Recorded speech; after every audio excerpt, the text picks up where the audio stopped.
Ya habari za mchana ndugu zangu, kama kawaida Mahenge Junior. Leo nimerudi tena kwenu kwa kumbusha, lakini leo tutazungumzia siasa na hasa kwenye upande wa wanasema demokrasia ndio siasa yenyewe. Taifa kuwa na demokrasia sio kitu kibaya sana, lakini mimi nadhani tusivuke mipaka, unaona.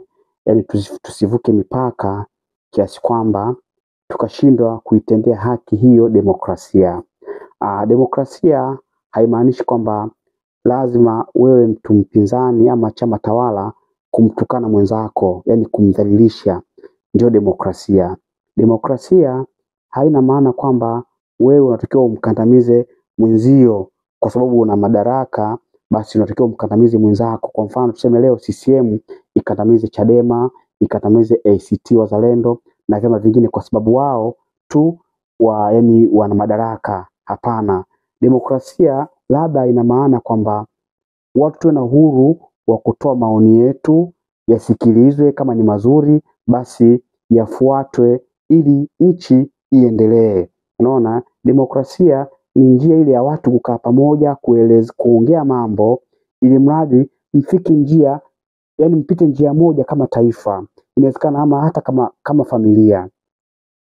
Sasa mimi nadhani wenzetu wazungu huenda wanafaulu sana, wametengeneza hiki kitu kwa mpango maalum.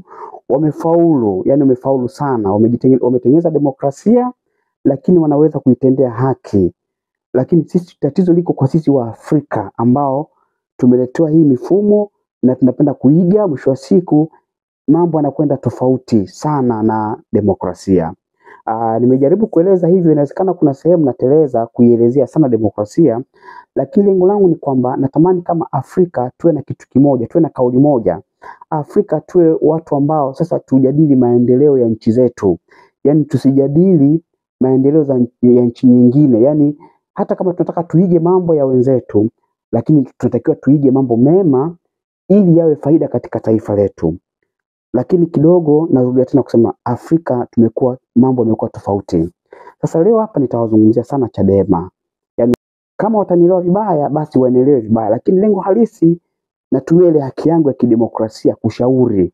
Yani nashauri Chadema kama Chadema watafakari upya hii slogan yao, no reforms no election. Yani bila kufanya baadhi ya mabadiliko hakuna uchaguzi, ama uchaguzi yani wao hawatofanya uchaguzi.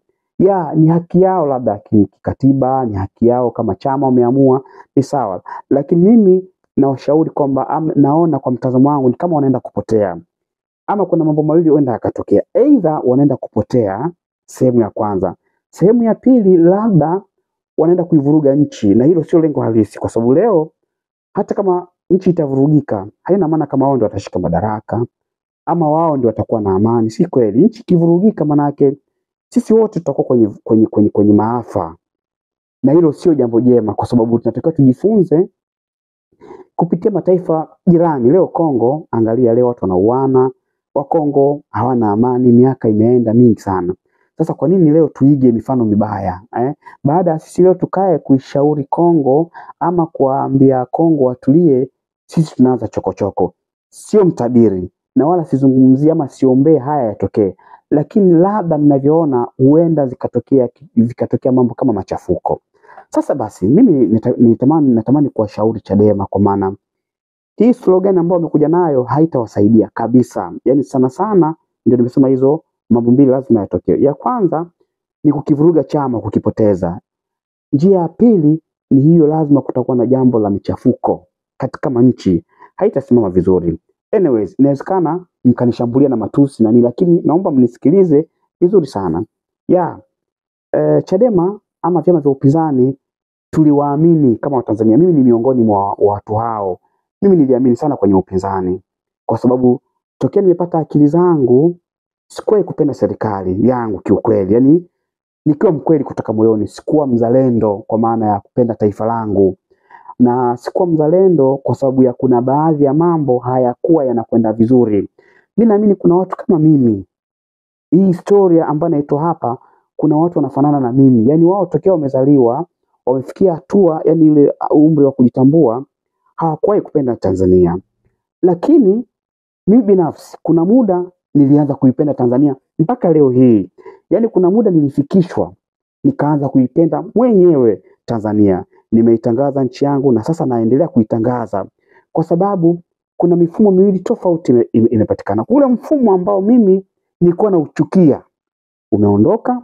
Kuna mfumo hata kama kuna mapungufu lakini kuna uafadhali. Unaona, ambapo kama Mtanzania ninaweza nikasimama mbele ama kifua mbele kuitangaza nchi yangu, yani kuongelea kwamba mimi ni Mtanzania. Hapa namaanisha kwamba hivi vipindi viwili nikirudi kipindi cha kwanza, mimi niko naona aibu hata kujitangaza mimi ni Mtanzania mbele za watu. Yani niko naona haya kusema mimi ni Mtanzania. Nilikuwa naona aibu kwa sababu ya mambo ambayo hayakuwa yanakwenda vizuri. Sasa basi naweza kutoa pongezi hili mmelifanya wapinzani, yani kelele zile za kushambulia serikali, za kutaka mambo yako hii, yani mliongea vizuri sana, kwa sababu vyama vya upinzani vilianza na akina CUF ama NCCR Mageuzi. Nakumbuka ndio kulikuwa ndio chama kikubwa. Inakuwa kama mnapokezana, kitu ambacho na mimi nashindwa kuelewa ni kwa nini mnapokezana. NCCR Mageuzi nadhani ikaja si TLP ama ni CUF, mara siji kana, leo tunaona Chadema ndio chama kikuu cha upinzani. Sasa haya pia ni mapungufu kwenu nyinyi, lazima mjiangalie, mjitafakari. Kwa nini NCCR Mageuzi iwe chama kikubwa, baadaye kipinduke ije NCCR ije CUF, baadaye ipinduke mara ije Chadema? Kwa nini? Maana yake kuna hitilafu kwenu nyinyi wenyewe binafsi wapinzani, kuna hitilafu. Sasa kabla sijaziendea hizo hitilafu ama kuelezea hitilafu, nataka nizungumzie kwa maana namna gani ambavyo kelele zenu zilisaidia hata mimi, zilisaidia baadhi ya Watanzania kupenda nchi zao. Nikiona maana kwamba nyinyi mliwahi kulalamika sana kuhusu tawala zilizopita. Mimi narudia, huu ni mfano wa pili na utoa. Mara kwanza nilizungumza mfano, tuanzie Mama Samia, turudi mtangulizi wake marehemu, turudi kwa mtangulizi wake marehemu Magufuli. Tuanzie pale kurudi nyuma. Hapa watu wengi hawakupenda nchi zao, manake mambo labda hayakwenda vizuri, na mimi ni miongoni mwao. Lakini nyinyi wapinzani mlituaminisha kwamba mkishika nchi mtafanya 1, 2, 3, na sera zenu zilikuwa hivyo, mlikuwa mnatangaza sera za namna hiyo, ndio maana tukawaamini. Naamini mlianza na mbunge mmoja, mara 2, 3, lakini mpaka kufikia 2015, 2020 mlikuwa na wabunge zaidi ya 100. Unaona? Kwa hiyo nyinyi mlikuwa mnakubalika vizuri tu, lakini kitu ambacho kimewakost sana ni nyinyi kutokuwa organized. Hamko organized. Ndio maana narudia tena kwa kusema kwamba nyinyi hamko kwa ajili ya maslahi ya taifa, mko kwa ajili ya maslahi yenu binafsi. Sasa kama Tanzania ina wabunge zaidi ya 300 na nyinyi mkashika wabunge 100, inawezekana vipi leo mrudi chini kabisa mpate 0? Yani leo msiwe na hata na mbunge mmoja. Sasa lazima mgundue kuna tatizo.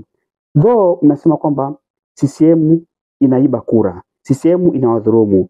Inawezekana hizo ni akili zenu na nyinyi ndio mnajua zaidi. Tuli nyuma. Sasa CCM hiyo ilianza kuaibia lini? Wakati nyinyi mlianza na wabunge 3, 2, mwisho wa siku mkafika mpaka wabunge 100. Imewezekana vipi CCM hiyo tena iwaibie kura, mwisho wa siku mkose hata mbunge huyu mmoja? Kwa hili, kabla mjaanza kuilaumu CCM kwamba inawaibia kura, mjitafakari nyinyi wenyewe kwanza. Je, ni kwa nini wananchi wameshindwa ama walitupigia kura tukaibiwa? Kuna kitu labda nyinyi mmekifanya kwa wananchi. Yani inawezekana mlitoa ahadi za uongo, na huo ndio ukweli 100%. Nyinyi mlitoa ahadi za uongo, kwa sababu wabunge 100 katika chama, wabunge 70 ni wengi sana. Mnaweza mkafanya jambo mkafanya transformation kubwa sana katika taifa. Kama chama cha Chadema kilikuwa na wabunge 70, 72, si 70 ngapi? Hawa ni wabunge wengi sana ambao mngeweza kutengeneza kitu kikubwa ambacho sisi wa Tanzania tungezidi kuwa na imani na nyinyi. Lakini mwisho wa siku nyinyi mlienda kinyume na yale ambao mlikuwa mnayatamka. Kwa mara nyingi wapinzani mnaongea zaidi kuliko kutekeleza. Mwisho wa siku wananchi hao wamekosa imani ama tumekosa imani na nyinyi, tumewapiga chini. Leo mnasema kwamba CCM imetuibia, CCM imetuibia. Kwa hiyo hizi inasemekana ni kwamba yani tuseme mfamaji aishi kutapatapa, mnatapatapa. Sasa basi huku nimekwenda tu mbio sana, lakini lengo langu nitaka nikuelezeni kwa maana ile sehemu ambayo nyinyi mlitushika, kwa maana ya kuamini, mlituaminisha kwamba Tanzania ni nchi nzuri, ina rasilimali nzuri, kuna mikataba ya ovyo, inataka kiongozi ambaye anajitambua, kiongozi mwenye uzalendo, kiongozi mwenye upendo, kiongozi mkali. Mlituaminisha hivyo na ni kweli, tukasema ni hasa Tanzania inataka kiongozi mkali. Narudia kusema tena, hii ni mara yangu ya pili. Mungu alipokea dua zenu, ama alipokea dua zetu kwa pamoja. Mwenyezi Mungu akatushia Magufuli. Sasa tuulizane jamani, kweli mnyonge mnyongeni, lakini haki yake mpeni. Tuanze na mzee Magufuli. Hivi mzee Magufuli alikuwa na kosa gani kiasi kwamba hata nyinyi siasa zenu zilikuwa ni kupinga tu kila jambo? Na mbaya zaidi, mlikuwa mnapinga mpaka yale mambo ambayo Mtanzania katika akili ya kawaida, katika jicho la kawaida anaona haya ni maendeleo kabisa. Lakini wewe mpinzani unamuelekeza Mtanzania kwamba haya sio maendeleo. Si unaona hiyo dosari yenu? Sasa hii ni chupa ya maji. Ni kweli ni chupa ya maji, lakini na Mtanzania naamini kwamba hii ni chupa ya maji. Wewe mpinzani unasema hii sio chupa ya maji. Hii sio chupa ya maji na haya ndani sio maji. Hata akinywa yeye anasema ni maji, wewe unasema sio maji. Sasa nadhani Mtanzania ni mjinga kiasi gani, kwa maana wewe unamwaminisha vitu vya ujinga. Sasa basi nyinyi labda mngesema huyu bwana amefanya vizuri, labda ingeweza kuwasaidia. Huyu bwana kwa kweli anajitahidi. Niliwahi kusikia kuna kiongozi mmoja, nisimkumbuki vizuri, huyu ndio nilimwona ana hekima sana. Ingawa aliongelea jambo hili kwa njia ya kucomplain. Akasema unaona, Magufuli sasa anafuata sera zetu. Yaani yale mambo yote ambayo sisi tumeyasema na yeye ndio anayafanya. Sasa wewe mpinzani gani unaongea vitu kama hivyo? Hapo kuna cha kucomplain. Wewe usimweka kwenye sera zako, kwa maana utajenga madaraja, utaboresha sijui wa machinga, utafanya hivi. Sasa tumemkumbusha mpinzani ambaye ni Magufuli, ambaye ni CCM, anafanya yale. Sasa unadhani haya manufaa ni ya nani? Si wananchi? Ama wewe ulikuwa unasema yale ili mradi asije akafanyika? Maana yake wewe umesema, watu wakatake advantage, wakachukua loophole hiyo then wakaitumia vizuri mzee Magufuli. Kwa hiyo mkao mnasema kwa nini anatumia sera zetu? Sasa chama gani kinalalamika kama Mtanzania anafanywa maendeleo? Wewe unalalamika nini? Si inabidi ushukuru. Sasa mimi nadhani mngekuja kusema kwamba Tanzania sasa hivi ina mabarabara, Tanzania sasa ina madaraja, Tanzania sasa ina ndege. Hizi ndege ni chache, haya madaraja ni chache. Yaani nyinyi mngejaribu kuongea lugha ya kusema mtaongeza spidi kwa yale ambayo yamefanyika na serikali. Lakini tatizo nyinyi mmepinga kila kitu. Ilifika sehemu mpaka wenyewe mmejipinga. Kwa mfano angalia, mtu kama Mbowe. Mimi sio chama Chadema na wala si mwana CCM. Mbowe ni mtu smart sana. Tena ni mtu smart sana kiakili yule mtu. Ni mtu mvumilivu, ni mtu anatumia akili kubwa sana katika kuishi na watu. Na ule ni uungwana. Lakini leo Mbowe namna ambavyo wamewabeba kutokea huko mpaka ambako nyinyi mmekuja kumfukuza, kumtoa. Maana pale nyinyi mmepoteza hazina, ni kwa sababu ile kujiona kujiona nini. Sasa Mbowe alikuwa na hatia gani? Mkamuondoa. Sasa hivi mmemweka Tundu Lissu ambaye watu wengi mnamsifia. Tundu Lissu anafaa, lakini Tundu Lissu anafaa kwenye kuongea maneno ya hovyo, lakini si kujenga hoja kama taifa.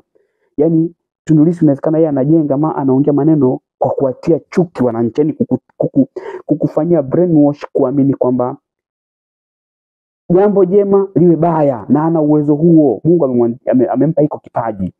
Yaani kitu kikiwa chema yeye ana uwezo wa kukitengenezea mazingira kikaonekana kibaya. Sasa ndio hicho mnachoona kwamba yeye ndio anafaa, lakini kiongozi Tundu sio kiongozi mwenye maono. Anyways, huko tusiende sana. Tulisema pale kwa Magufuli. Magufuli alifanya mambo mengi ambayo nyinyi mlikuwa mnawaaminisha Watanzania kwamba mngeshika madaraka mngeweza kufanya, ambayo ni mambo mazuri yote alifanya. Lakini nyinyi mlikuja kumpinga vibaya, mlimtukana vibaya mzee wa watu, mpaka Mwenyezi Mungu amemchukua na bado mnamlaumu mpaka leo marehemu, bado mnamtukana, mnamuongelea mambo mabaya. Sasa je, hivi ni Mtanzania gani ambaye hana akili leo hii anaona amepata kiongozi bora? Kwa sababu Magufuli si bora tu kwa Tanzania. Magufuli alikuwa ni kiongozi bora Afrika na kama sio dunia. Maana viongozi kama wa aina Magufuli walikuwa ni wako wachache sana katika Afrika. Yule alikuwa kiongozi bora sana. Kuna nchi kadhaa zilikuwa zinahitaji awe rais wao. Lakini ni nchi Tanzania tu ya baadhi ya baadhi ya watu vichaa. Tumeshindwa kujua mchango ule bwana, tukamdhalilisha, tukamtukana, mwisho wa siku mzee amejifia zake na bado tumelaumu. Kwa hiyo kuna nchi ambazo zimetuangalia kama Watanzania, zimekuja kugundua kwamba Watanzania upeo wetu kidogo uko chini katika kuangalia mambo. Haya, mzee amekwenda zake. Huyu mama naye alikadhalika, mama ni mpole sana. Mama mpole, huyu mama ni mpole kwa kweli. Hata kama yeye ana mapungufu kama marehemu naye alikuwa na mapungufu kama binadamu, hatukatai. Lakini mama anafanya vizuri. Leo hii mama ametumia hekima za kusema okay, Tundu Lissu ulipata matatizo, umeondoka zako huko uhamishoni. Basi mwanangu, njoo tujenge nchi. Kuna watu mlikimbia nchi, akawachukua akawarudisha, jamani tuje kujenga nchi kwa pamoja. Huyu anakuwa na ubaya gani kwenu? Mwisho wa siku mtu huyo leo mnamgeukia na kumtukana na kumshambulia. Mmeacha kufikiria kwamba aliwaita kurudi Tanzania kwa ajili ya kujenga nchi, mkae meza moja mzungumze. Sasa leo mwisho wa siku bado mnaendelea kung'ang'ania mambo ambayo hayawezekani katika taifa lolote lile. Sio Tanzania tu peke yake. Hilo jambo haliwezekani, lakini mnalazimisha. Kwa maana sasa lengo lenu si kujenga, ila ni kulitia taifa katika matatizo. Sasa basi, muungwana yote anaposaidiwa lazima ashukuru. Hata kama huyu ambaye amekusaidia ana mapungufu, lakini as long as alikusaidia sehemu moja ama nyingine, shukuru. Of course kurudi Tanzania si lazima ushukuru Tundu Lissu na wenzako, kwa sababu ni haki yako, ni Mtanzania. Lakini kile kilichokufanya ukimbie, manake yeye amekifanyia kazi. Sasa kitendo cha wewe kurudi, manake lazima ushukuru na kuona kwamba sasa mimi natakiwa nifanye siasa za kistaarabu, siasa nzuri. Lakini leo mnasema no reform, no election. Na mbaya zaidi, nasikitika sana kuona kwamba kuna Watanzania wengi bado hawajajitambua. Yani wanaishika hiyo kana kwamba yani ni sasa sinashindwa hata kuelewa. Wakati mwingine wanachukulia kama hawa binadamu ni miungu, wanamchukulia kama Tundu Lissu ni Mungu, ana uwezo wa kufanya kila jambo, wakati si kweli. Hao viongozi wengi sana wa vyama vya upinzani wako kwa ajili ya maslahi yao binafsi, si kwa ajili ya maslahi ya taifa. Ndio maana sasa kuongea sana hapa, kama utaweza kufuatilia sana utakuja kunielewa, kwa maana hawako kwa ajili ya maslahi ya Tanzania. Yani wao hawana uzalendo na hawako kwa ajili ya kukusaidia wewe mwananchi. Narudia tena, mlipata wabunge zaidi ya 100 wanachama wa upinzani. Sasa turudi kwenye majimbo yenu yale ambayo nyinyi mlichukua. Hata kama kweli serikali haijatia nguvu ili miradi fulani ifanyike kwenye majimbo yenu, tujiulize nyinyi kama chama ambacho mnapata ruzuku, mnapata sijui mishahara ya wabunge wenu, kwa nini mlishindwa kujitoa kwa ajili ya kusaidia wananchi kwa pesa zenu? Tuone kama nyinyi mna moyo. Kwa sababu leo ukisema si nini, tujiulize, kuna watu wa Tanzania walitoa pesa zao kuikomboa nchi hii na leo hawajaambulia hata kitu. Na kulikuwa na vyama vilikaa vikafanya mambo, yani kulikuwa na vitu vinafanyika. Wazazi wetu, mababu zetu walijitoa, wakati mwingine walitoa mali zao kwa ajili ya nchi. Sasa wewe leo mbunge wa Chadema, kwa nini usitoe ikawa mfano? Kwa nini usitoe mali zako kwa ajili ya chama? Sasa kama kweli una uchungu na nchi, maana yake unapotoa mali zako, unapokaa na wananchi wa level ya chini, ukaongea nao, ukakubaliana nao, wewe ndio kiongozi. Lakini sasa nyinyi mkishapata madaraka, kazi yenu ni kupiga kelele tu bungeni kupinga. Ndio mnaona ndio kazi yenu kubwa sana. Kumbe kazi ya mbunge ni kweli kutetea hoja ama kuongelea hoja bungeni, lakini kuna muda fulani unaporudi bungeni kwako kuna jambo lifanyike, yani kupitia aidha msaada wa serikali ama wewe pesa zako binafsi, tuone kuna sehemu fulani umefanya, lakini hamkufanya. Sisemi CCM wanafanya, nazungumzia nyinyi lengo lenu ni kumtoa CCM, kwa sababu haya yote hawafanyi. Yani wao sio wazalendo. Wao hawawezi kutoa pesa za serikali. Hao CCM hawawezi kutoa pesa mfukoni mwao. Tuseme hao ni wa binafsi, tuwatoe kwenye kundi hilo. Sasa nyinyi ambao sio wa binafsi, mliwahi kufanya kitu kama hicho. Sasa ndugu zangu, no reform, no election ni sasa na kutanga maji kwenye kinu. Hili jambo litawezekana. Mwisho wa siku mambo mawili yatawakuta. La kwanza, mnasambaratisha chama. Na hata sasa tunavyozungumza chama chenu kimeshagawanyika hivi. Lakini sehemu ya pili, unaona? Sehemu ya pili, naomba Mwenyezi Mungu kisitokee vurugu katika nchi yetu, kitu ambacho si jambo jema. Ndugu zangu, nawasihi, mtu bora aunge mkono harakati tu za mama. Basi kama mama tumkosoe kidogo hivyo mitandaoni, mama unafanya hivi, unafanya vibaya. Mama wewe ni msikivu, na ninachoshukuru mimi ama najafurahia mimi, CCM ni wasikivu sana. Mkiwatukana, mkiwadhalilisha, mkiongea maneno fulani, wanakaa kitako, wanafanyia kazi. Ndio maana leo nchi yetu inawaka. Nchi yetu leo ni nchi ambayo watu wengi wanatamani kuja. Nchi yetu leo, yani unaweza kusimama sehemu ukasema mimi ni Mtanzania na watu wakajua kwamba hapa kuna Mtanzania amefika. Tofauti na zamani. Lakini narudia tena, nawashukuru kwa zile kelele zenu. Kama mtaweza kuendelea na kelele zile zenye kujenga tija, endeleeni nazo. Lakini hizi kelele nyingine za kutaka kuleta machafuko kwenye nchi, kwa kweli hii si jambo jema. Kwa hiyo ndugu zangu, kama nyinyi ni wasikivu, kuna vitu nimevizungumza juu juu, kwa mtu mwenye akili timamu atakuwa amenielewa. Mnapokuwa wapinzani, sio kupinga, tafuteni namna ya kuaminisha wananchi, lakini sio namna tu, mfanye kwa vitendo. Unapopata nafasi ya kuwa mwenyekiti wa serikali za mtaa, jitoe kweli kweli. Unapokuwa diwani, jitoe kweli kweli, hata kulala usilale. Watu watakupenda tu, hata uwe vipi, hata CCM ibe kura vipi. Yaani hata kama CCM kweli imekuibia wewe mbunge, lakini mbunge wewe umejitoa kwa ajili ya wananchi wako, yani umejitoa kwa ajili ya wananchi wako. Sasa kweli CCM hata kama inaiba kura hapo, jamani, hivi tuseme mshahara wako hata kama ni robo ama nusu umeutoa kwa ajili ya wananchi, akina mama mikopo, vijana, na wewe pale unakaa na vile watu. Ina maana hata hiyo CCM inaiba kura hapo, au wananchi watabaki tu kuangalia, maana wasifanye vurugu, wasitoe kauli. Wananchi wanashindwa kutoa kauli kwenu, na ni wachache ndio wanawafuata ambao kidogo upewa mdogo. Wananchi wameshindwa kutoa kauli kwenu, hata kama zimeibiwa kweli kura, ni kwa sababu nyinyi wenyewe hamna misimamo na hamjitambui. Yaani hamko kwa ajili ya wananchi. Ndio maana mtasema mimi bora nife na CCM, lakini si vyama vya upinzani. Tena nyinyi mnakuwa nidhamu, bora hata CCM atakuita jeuri, lakini kuna muda fulani wananyooshana, wanaogopana, lakini nyinyi ndio hauna nidhamu. Chama kila mtu anaongea vibaya, matusi, sema matusi ndio sera za nchi. Ndugu zangu